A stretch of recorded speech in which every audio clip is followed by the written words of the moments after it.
छोटी छोटी बातों से तंग आकर अपनी ज़िंदगी खुद को ही ख़त्म कर दिया जाए।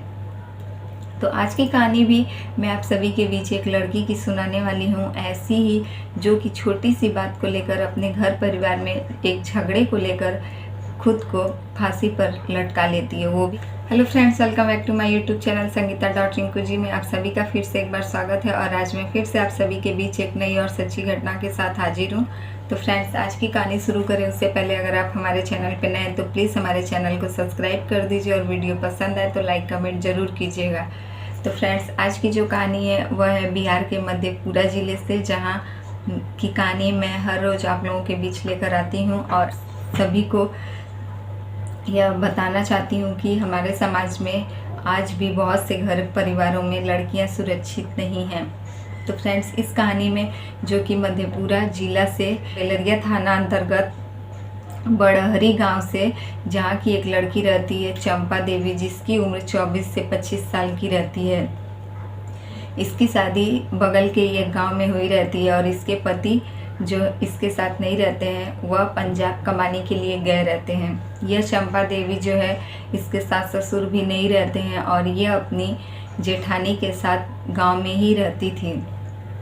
इसके पति पंजाब से कभी काल आ जाते हैं और फिर ज़्यादातर वह बाहर ही रहते थे काम के सिलसिले में। और चंपा देवी जो है, इनके 2 बच्चे थे, जिसमें से छोटे बच्ची की उम्र अभी 8 से 9 महीने की है और दूसरा बच्चा जो है इनका 4 साल का है।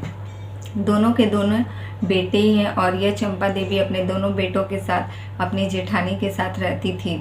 एक दिन घर के ही आंगन में इनका चंपा देवी का जो छोटा वाला बच्चा था 9 महीने का, वह खेल रहा था। तभी पास के ही घर से एक लड़का आता है और उस छोटे से बच्चे के ऊपर मिट्टी डाल देता है। इस बात से जब चंपा देवी आकर बाहर आंगन में देखती है तो उसके बच्चे के शरीर पर मिट्टी डाला हुआ रहता है और वहीं उसकी जेठानी खड़ी रहती है।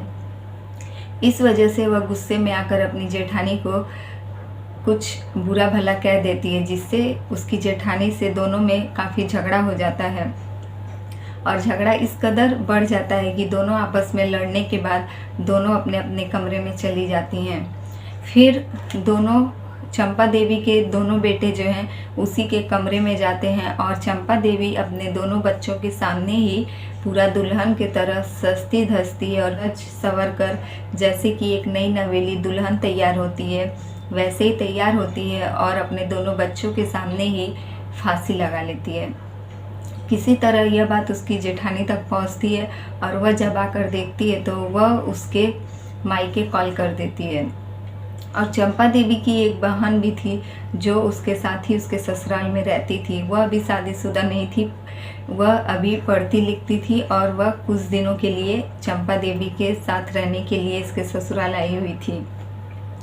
तभी जब मायके वाले को कॉल जाता है और मायके वाले आकर देखते हैं कि उनकी लड़की जो है फांसी के फंदे से लटकी हुई है, वह भी पूरी दुल्हन की तरह सज धज कर। अब किसी को यह बात समझ में नहीं आ रही है कि आखिर एक छोटी सी बात के लिए दोनों के बीच इतना झगड़ा भी हो गया और आखिर क्यों उनकी लड़की जो है फांसी के फंदे से लटक गई।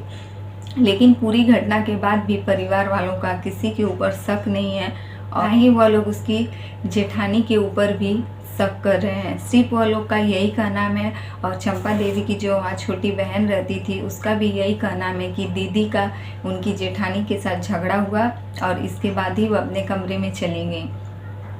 अपने कमरे में जाते ही वह पूरा दुल्हन की तरह तैयार होती है और फांसी के फंदे से लटक जाती है। पूरी घटना अभी तक पुलिस छानबीन कर रही है इस घटना का, लेकिन अभी तक कोई भी ऐसा सबूत सामने नहीं आया है जिससे किसी के ऊपर शक हो और पूरा का पूरा मामला जो है अभी तक आत्महत्या का ही लग रहा है। लेकिन यह बात किसी को समझ में नहीं आ रहा है कि चंपा देवी ने इतने छोटे से झगड़े में आखिर इतना बड़ा कदम क्यों उठाया और वह भी दुल्हन के तरह सच कर ही वह क्यों फांसी के फंदे से लटक गई। और उनके फांसी से लटकने के बाद उनके दोनों बच्चे उसी बिस्तर पर बैठकर रो रहे थे। उनके जो दोनों छोटे छोटे बच्चे थे काफ़ी ज़्यादा वहीं बैठकर रो रहे थे। यह मायके वालों का कहना है कि जब ये लोग वहाँ गए तो उनके दोनों बच्चे उसी घर में रो रहे थे।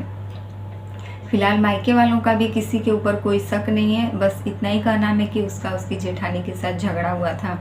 लेकिन फ्रेंड्स, आप देख सकते हैं कि घर परिवार में तो सभी के झगड़ा, छोटा मोटा झगड़ा तो सभी के घर परिवार में होता ही रहता है, लेकिन इतने छोटे से झगड़े के लिए अपनी जान दे देना, खुद को फांसी पे लटका लेना, यह बात किसी को कुछ समझ में नहीं आ रही है और ऐसा करना भी नहीं चाहिए। छोटा मोटा झगड़ा हर परिवार में होता रहता है, लेकिन इसका मतलब यह नहीं कि खुद को ही ख़त्म कर लिया जाए।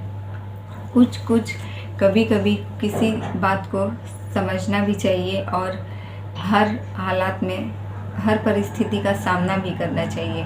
तो फ्रेंड्स, यही रही आज की कहानी, और कहानी अच्छी लगे तो प्लीज़ हमारे वीडियो को लाइक और शेयर ज़रूर कीजिएगा, और वीडियो पसंद आए तो कमेंट करके ज़रूर बताइएगा। अगर हमारे चैनल पर नए हैं तो प्लीज़ हमारे चैनल को सब्सक्राइब कर लीजिए, और फिर मिलेंगे ऐसे ही आपसे नई और सच्ची घटना के साथ।